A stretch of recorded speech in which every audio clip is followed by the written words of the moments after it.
In this video, I'm gonna show you how to enable charging animation on any Android phone. Open the Play Store, install this application through AMP's Battery Companion. I have already installed it, so I will simply open it, tap on Let's Go, allow the access, simply scroll down, tap on this toggle to allow it. Now go back, tap on Allow Now, scroll down, tap on this toggle, tap on Allow.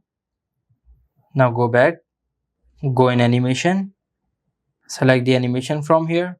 Multiple types of animation are available here. For example, I am selecting this one.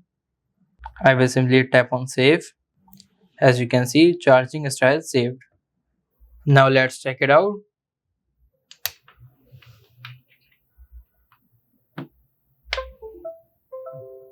As you can see, charging animation is showing. So this is how you can enable charging animation on any Android phone. If this video helps you, like this video and subscribe the channel.